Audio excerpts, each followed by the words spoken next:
everyone, my name is Julia Tang and I'm a physical therapist. I'm here today with a little circuit to do if you're having a little bit of a backache. Sometimes I wake up with a cranky back, and this is just a set of exercises that I like to do to work the front of the core and the back of the core in a couple of different positions, and usually that just helps get everything moving, feels a little bit nicer, and just reduces some of that back strain. So we're going to start off by laying on the ground.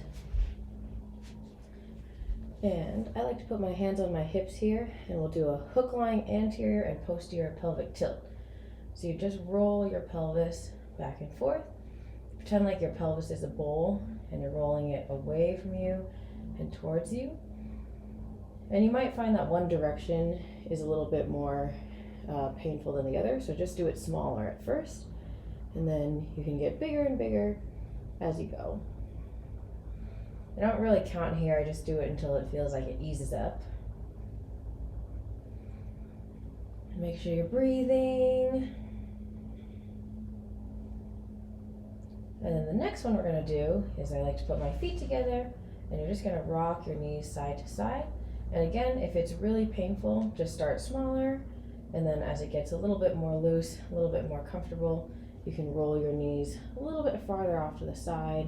Get a nice little rotational stretch in the lower back here. So this is a hook lying lower trunk rotation. And so once we've got our spine moving and grooving, then I like to activate some of the core muscles around it. So our next one is going to be a dead bug. So you're going to bring your arms above your shoulders, knees above your hips, extend your opposite hand and opposite leg away from each other, and then come back to center. So it's a 1, 2, 3, 4-part motion, and the whole time you want your lower back to be touching the ground. So try not to let yourself arch off the ground here. So you got to keep the core on. And again, I don't really count. I've already lost count because I was talking, but usually I'll do about 10 to 20 of these, depending on how irritated my back is. And then the next exercise, we're going to get our backside moving a little bit. So we're going to come into a glute bridge. So heels kind of close to butt, engage the abs a little bit, and lift the hips off the ground in a glute bridge. And here we want to be squeezing the glutes. If you're prone to hamstring cramps, lift your toes off the ground. But here we're just warming up the back side of the body, getting the glutes working, and the lower back will be working isometrically because you're holding your body in a straight line. I'll do about 10 to 15 here. So we're kind of working the front of the core and then the back of the core. Now we're going to go back to the front of the core. We're going to do an isometric dead bug with a diagonal press. So hands up, knees up, put one hand on your opposite knee and press your knee into your hand. The other arm and leg are going to extend. We'll do 10 each side. So actually count now. It's 3, 4. You should really feel this firing up your abs. 6, 7, 8, 9, 10. Okay, switch sides, other side. So 1, 2, make sure to push your hand into your knee. 3, that's the diagonal isometric. 4, 5, and breathe, always breathe.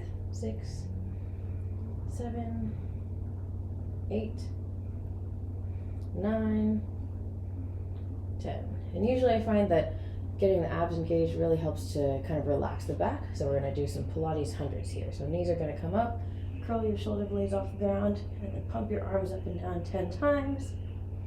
And then relax. We'll do 5 rounds of that. So curl shoulder blades up, pump up and down 10 times.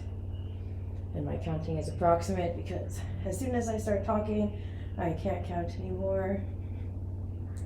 And the pumping arms up and down is just to give your core a little bit of perturbation that has to stabilize against. I think this is number 5. Okay, so now we're going to turn onto our stomachs, or actually roll into all fours. And if you want, you can do a little cat-cow here. Sometimes it feels good to stretch it out. So inhale, arch, exhale, round. Just get the spine moving. And then here, we're gonna find our neutral spine position. So you do a full arch, full rounding, and then find somewhere in the middle. Tighten the abs a little bit, and we're gonna do a bird dog. You extend your arm and opposite leg. So this is working the back of the body. Try to stabilize your back here. Still using your core because you don't want to be arching or lifting your arm and leg too far up. Think about stretching them away from each other. So your foot and your hand should be reaching as far away from each other as possible. And I usually do about, again, 10 to 20 here. Don't really count. Just let it flow until it feels like everything's moving and grooving pretty nicely. Maybe I'll do one more each side. Okay, our last exercise, you're gonna come down to the ground and we're gonna do Superman. So you're gonna keep your arms and legs kind of in a straight line, lift up, keep your eyes looking down, neck in a nice neutral position. I'm gonna do about 10 to 15 here. Just getting those back muscles to work. You don't have to lift super high if this isn't working for you today, but if you can, try and hover the hands and the feet above the ground. Don't completely release in between each rep. A couple more. And that is it. So now I'm just gonna push back into a child's pose, stretch out the back. Take a couple deep breaths here.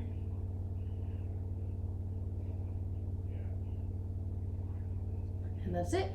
So you can also go through that circuit a second time if it seems helpful, but otherwise you just do one circuit, get up off the ground, and then go on throughout your day. So hopefully that helped you. Thanks for watching.